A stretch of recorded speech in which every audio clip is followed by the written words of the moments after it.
Sama-sama tayong magiging Saksi!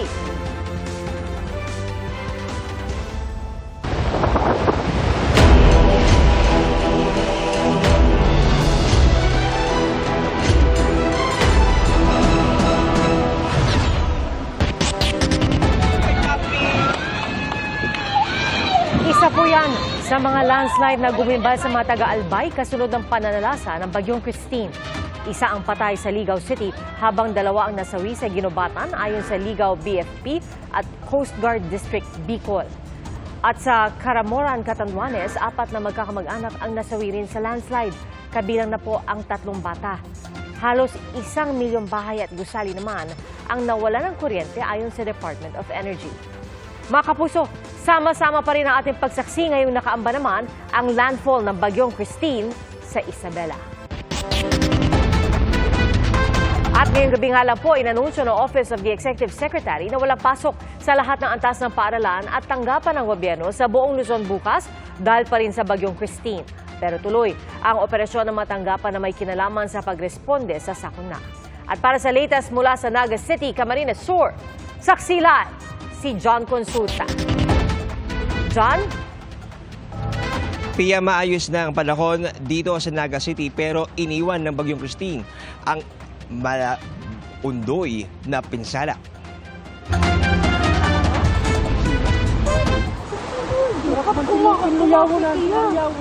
Mahigpit na niyakap ng lalaking yan ang isang puno para hindi matangay ng malakas na agos ng baha sa Nabua, Camarines Sur. Alas 9 ng umaga, nanawagan ng rescue ang uploader. Nasagip ang lalaki bago mag-alas 2 ng hapon. Mataas din ang inabot ng baha sa bayan ng Bato.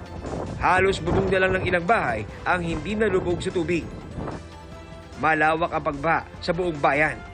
Tanaw sa drone video ang malailog ng mga kalsada. Marami tuloy sa mga residente ang namamangka na paglabas ng bahay. Napaakyat ang ilang residente sa rooftop ng ikatlong palapag ng kanilang bahay sa Barangay Triangulo, Naga City kagabi. Ayon sa uploader, tinawag na rin nilang sumama ang ilan nilang kapitbahay. Tumaas kasi ang baha hanggang ikalawang palapag ng ilang mga bahay. Rumaragasa ang baha sa ilang kalsada sa probinsya. Sa lakas ng agos ng tubig mula sa umapaw ng ilog, di na makausad ang ilang motorsiklo at e-trike. Marami ang humingi ng saklolo sa mga dumaraang rescue unit. Tumaas ang tubig sa subdivision na ito sa Naga City. Napatikim pa lang pala sa matinding permisyong kanilang aabutin. Pagsikip ng araw, ito ang tumambad sa mga residente. Nagkapatong-patong na parang matchbox itong mga sasakyan, SUV at kotse. At ang kwento ng mga residente rito ay sa kasagsagan daw ng pag-ulan ay nagkaroon ng flash flood at ang mga sasakyan na nanggaling daw sa bandang roon sa unahan ay sama-samang tinangay, umangat at dinala sa kantong ito. Nagkaipon-ipon sila rito. Ang ibang sasakyan dyan, lumulutang na Lumulutang na siya.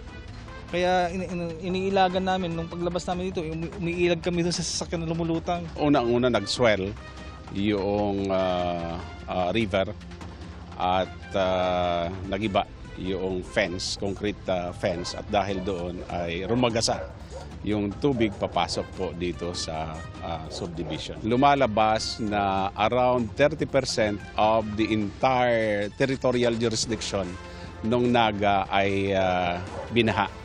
And around 70% ng ating population ay naapektuhan o nakaranas ng pagbaha.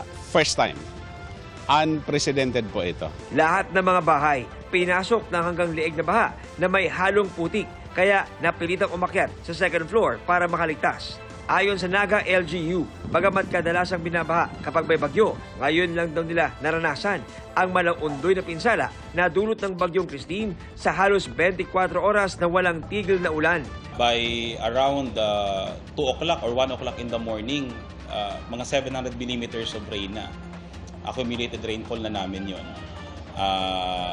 Nasamantala, yung normal or monthly average lang naman ng Naga sa rainfall ay nasa 230 to 235 lang naman.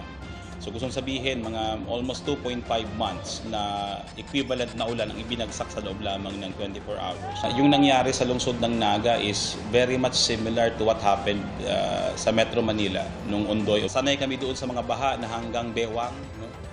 Kaya yung mga trucks natin, sana, actually prepared naman tayo sa mga heavy equipment sa mga trucks. Pero ito yung hindi napagandaang masyado na pangyayari na lampas tao na even our 6x6 trucks, hindi na niya nakaya talagang puntahan pa yung mga rescue areas. Sa ngayon, malaki raw ang pangangailangan ng Naga para makabangong muli, lalo pat umabot sa 30,000 ang bilang ng kanilang evacuees. We need additional rescue equipment. We need additional rescue boats. Yung needs ng pagkain, kasi ngayon halos lahat ng ating pong mga pamilihan ay sarado. Kasi ngayon lubog pa rin sila sa baha. Of course, yung housing equipment. Kasi maraming mga bahay ang sigurado mangangailangan ng pagkukumpuni. Mataas at malakas din ang agos ng baha sa Pio Duran Albay. Ganon din sa bayan ng Libon, kaya pahirapan ang rescue operations. 100 residente pa ang kailangang i-rescue. Ang iniwang pinsala ng Bagyong Christine sa Libon, pinakamatindi kumpara sa mga nagdaang bagyo ayon sa kanilang alkalde. Sa Barangay Burabon, napahagulgul na lang ang ilang residente habang pinapanood ang paglamon ng lupa sa kanilang mga bahay. Walang nasaktan pero di bababa sa 10 bahay ang nasira. Kabi-kabila rin ang naitalang landslide sa bayan ng Ginobatan. Winasak din ng bagyo ang ilang flood control project sa bayan. Ang ilang sasakyan nalubog sa buhangin at mga batong galing sa Bulkang Mayun. Natabunan din sa pag-uho ng lupa ang 35 taong gulang na lalaki sa Ligao City. Patay ang lalaki habang sugatan ang ilang kaanak niya. Nagka-landslide din kaninang madaling araw sa Barangay Caramoran, Catanduanes. Natabunan ang bahay ni Liza Dasilio at wala na siyang nagawa kundi lumuha habang nasa kanyang pinagtatrabahuan sa Quezon City. Patay ang 7 taong gulang na anak ni Liza, pati bunsong kapatid niya at 2 batang pamangkin. Kahapon lang po, nag-kausap po pa lang yung kahapon. Oo, video call po. Tapos yung kaninang umaga, bigla lang ako. May tumawag na namatay na duyan na pati pa yung kapatid ko. Ligtas na nailabas pero hindi alam ni Liza kung ano ang kondisyon ng kanyang ama, isa pang kapatid at 2 pamangkin na isinugod daw sa ospital. Nais pang makauwi ni Liza, hindi pa niya ito magawa. Walang biya yung barko. Magkapahay, uwi ka kagad. Uwi po ako kasi anak ko po, tapos pamilya po, mahal na mahal ko po sila.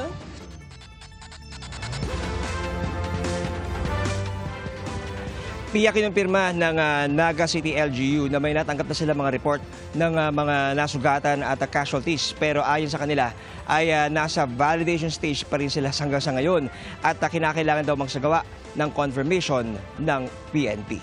At live na rito sa Naga City para sa GMA Integrated News. Ako si John Consulta, ang inyong saksi. Bago sa saksi, isa pang nadagdag sa bilang ng mga nasawi dahil sa Bagyong Christine sa Bicol. Sa gitna po ng rescue operation sa matauhan ng Philippine Coast Guard, natagpuan nilang isang bangkay sa Zone 5 sa Libon, Albay.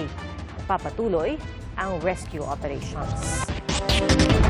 Sa probinsya naman ng Isabela, inaasahang maglalandfall ang Bagyong Christine bago tawirin ang Northern Luzon.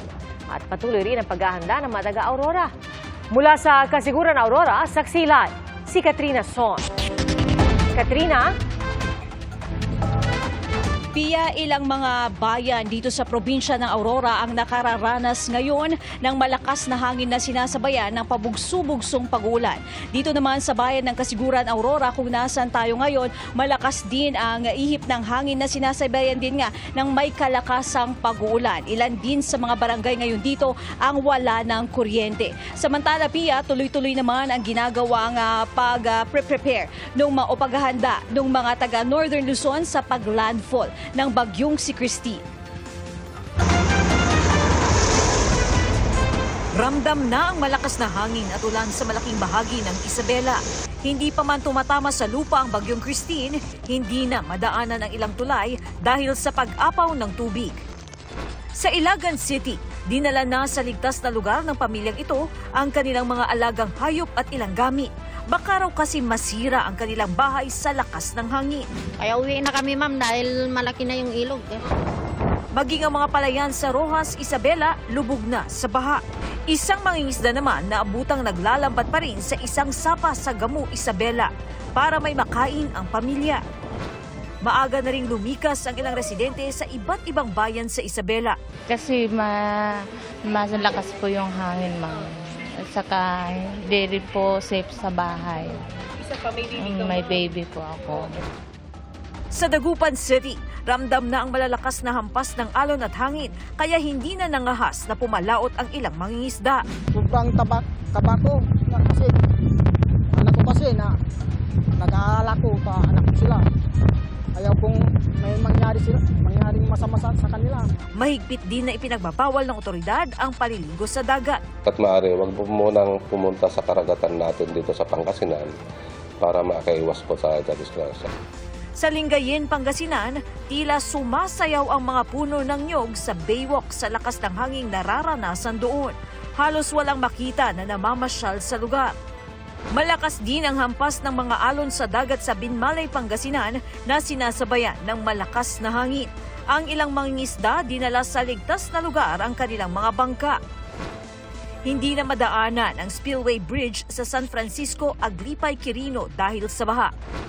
Bukas naman ang spillways ng Adalam Dam. Nagpakawala na rin ng tubig ang Bustos Dam sa Bulacan. Ginawa ito bilang paghahanda sa ulang posibleng ibuhos ng bagyo.